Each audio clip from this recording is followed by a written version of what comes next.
माँ के इस दरबार में आकर सभी की मनोकामनाएं होती हैं पूरी। घर आंगन में गूंजती हैं संतान की किलकारियाँ।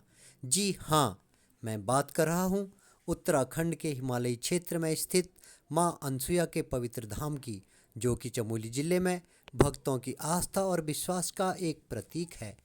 इस दरबार में आकर कोई निराश नहीं लौटता। जहाँ माँ के आगे कोई सच्चे मन से अपनी झोली फैलाए तो उसकी मुराद अवश्य ही पूरी होती है। यहाँ पर भक्तों के साथ साथ देव डोलियाँ भी माँ अनसुया के दर्शन के लिए पहुँचती हैं। मान्यता है कि माँ अनसुया सपने में आकर के दंपति को संतान होने का आशीर्वाद देती हैं। यदि भक्तजन सच्ची श्रद्धा और विश्वास के साथ माँ के दरबार में आकर व्रत धारण करने के पश्चात पूजा अर्चना करते हैं तो माता उनकी झोली को खुशियों से अवश्य ही भर देती हैं। हमारे सामने आपको दिखाई दे रही है अमृत गंगा, जो कि सती माता अनसुया के दरबार से होती हुई नीचे जा रही है। माता अनसुया प्रजापति करदम और देवहूति की कन्या तथा अत्रि मुनि की पत्नी थी।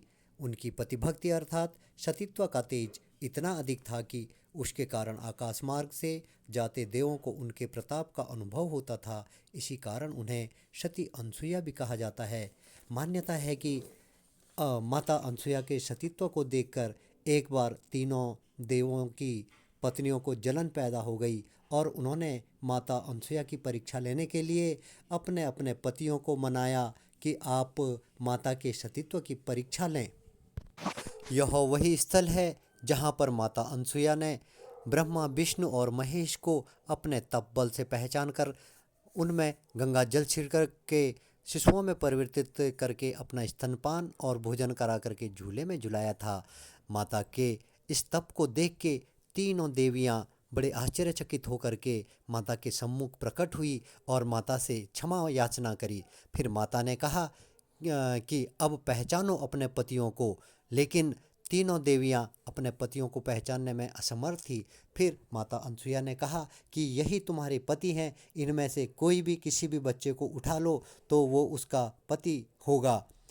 तत्पश्चात एक एक करके तीनों ने एक एक बच्चे को गोद में लिया तो देखा कि जैसे ही माता ने जिस बच्चे को गोद में लिया तो वो जो है एकदम अलग अलग रूप में अपने परिवर्तित हो गए। इस तरह से तीनों माताएं बड़ी लज्जित हुई और माँ अनसुया से माफ़ी मांगी। तीनों देवों के अपने वास्तविक रूप में आने पर माता ने तीनों को अपनी कोख से जन्म लेने का वर मांगा था। तभी से वह माँ सती अनसुया के नाम से विख्यात हुई। कालांतर में भगवान दत्तात्रेय के रूप में भगवान विष्णु का, चंद्रमा के रूप में ब्रह्मा का तथा दुर्वासा के रूप में भगवान शिव का जन्म माता अनसुया के गर्भ से हुआ। बोलो जय माता दी की। नमस्कार। अभी हम लोग जो है माता अनसुया के बिल्कुल बीच के रास्ते में यहाँ पे रावत जी ने एक अपना चाय और स्नैक्स का एक यहाँ पे यात्रियों की सुविधा के लिए एक व्यवस्था करी है। यहाँ पे चाय और शाम को सूजी खिलाते हैं। तो रावत जी आप ही बताएं, आप कैसे कर रहे हैं, कहाँ से आप पहले थे, कैसे माता ने आपको ये दिया? गढ़वाल मंडल विकास निगम में था। 2018 में रिटायर हुआ मैं, क्षेत्रीय प्रबंधक रिटायर हुआ मैं, गैस एजेंसी गोपेश्वर में से रिटायर हुआ मैं। और ये वर्तमान में गोपेश्वर गैस एजेंसी मैनेजर हैं और स्टाफ पर हम लोगों ने मिलकर यहाँ पे एक भंडारा लगा रखा है। बहुत बहुत धन्यवाद। धन्यवाद। अपने विद्यार्थी जीवन में आज से लगभग 20 साल पहले हम लोग माता के दरबार में आए थे। बहुत ही सौभाग्य की बात है कि हमारे ग्राम प्रधान श्री प्रसाद डिमरी जी ने मेरे चाचा जी श्री भोला प्रसाद सती जी को फ़ोन करके बोला कि हम भी माता के दर्शन क्यों न कर लें। तो चाचा जी ने मुझसे पूछा, क्या तुम भी माता के दर्शन करना चाहते हो? मैंने कहा चाचा जी ज़रूर चलूँगा। तो इस पर ग्राम प्रधान श्री प्रसाद डिमरी, मेरे चाचा श्री भोला प्रसाद सती, मैं मुकेश चंद सती, मेरे चाचा श्री देवी प्रसाद मैठाणी जी और उनके स्टाफ के 2 सहयोगी भी हमारे साथ गोपेश्वर से, और हम लोग मंडल की ओर चल पड़े। मंडल पे अपनी गाड़ी पार्किंग करने के पश्चात हम लोगों ने लगभग 4 किलोमीटर का जंगल का बहुत ही रमणीक रास्ता बहुत ही मज़े से पार किया।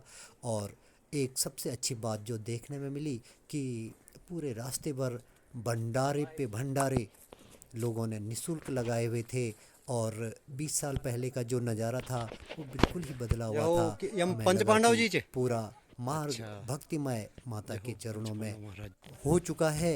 हमने पूरे रास्ते का पूरा आनंद लिया और दूर दराज से सभी जोड़े वहाँ पे अपनी जय माता दी। मनोकामनाओं को आखिरकार लेके आए हुए एक थे। लंबे हाँ, और हम उम्मीद अंतराल करते के हैं बाद कि माता रानी सभी की माता अनसुया ने मनोकामनाओं हमें को अपने अवश्य पूर्ण करें। जब भी आप आंचल लोग की छाँव में बुला ही माता दिया। रानी के दरबार में आएँ तो देखिए, बहुत ही सरल पौराणिक सा रास्ता मंदिर है। आप यदि ऋषिकेश से आते हों, ऋषिकेश से आपको सीधे चमोली आना है। चमोली के बाद आप गोपेश्वर आएँ। गोपेश्वर से मंडल की दूरी लगभग 15-16 किलोमीटर है। मंडल पे आप अपनी गाड़ी को पार्क करके 4 किलोमीटर के पैदल मार्ग का सफ़र करते हुए आप माता रानी के दरबार में पहुंच सकते हैं। बहुत ही अलौकिक अनुपम छटा यहाँ पे आपको देखने को मिलेगी। माता के दर्शन करने के पश्चात आप चाहें तो अत्रि मुनि आश्रम की तरफ जाएं। यहाँ से लगभग 2-2.5 किलोमीटर पे है और अपना जीवन सुखमय और शांतिमय आप बनाएं।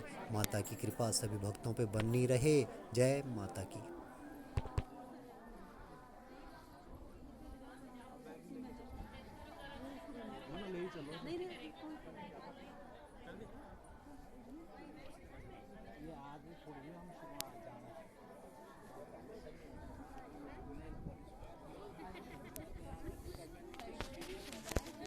मंदिर था और बाकी सब खाली। आप देख रहे होंगे यहाँ पे सुंदर से भंडारे की व्यवस्था की जा रही है।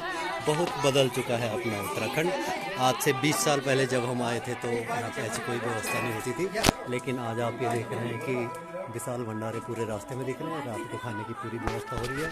हमारे गैरोला जी हैं। गैरोला जी, आपको पूरा नाम? मेरा मुकेश गरोला। मुकेश गैरोला। आप मेरे नाम राशि। आपके सहयोगी कौन कौन है यहाँ पे? हमारे यहाँ पे हैं डिमरी जी हैं। डिमरी जी। कुशलानंद डिमरी जी।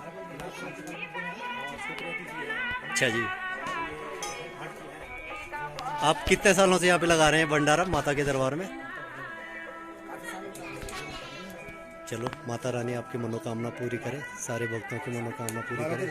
जय माता।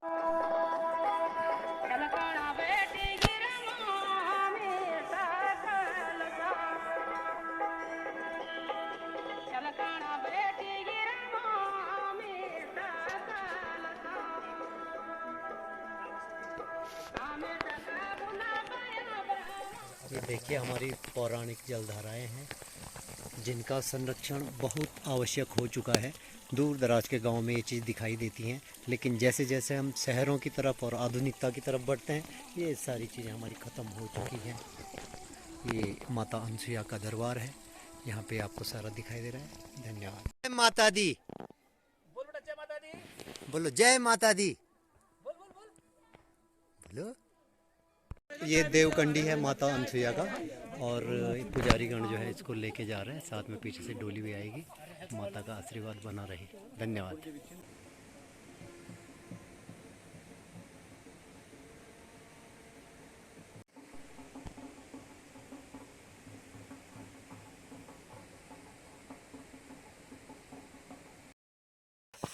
आज के लिए बस इतना ही। अगर आपको हमारी ये वीडियो पसंद आई हो तो आप लाइक शेयर सब्सक्राइब ज़रूर करें। Thank you.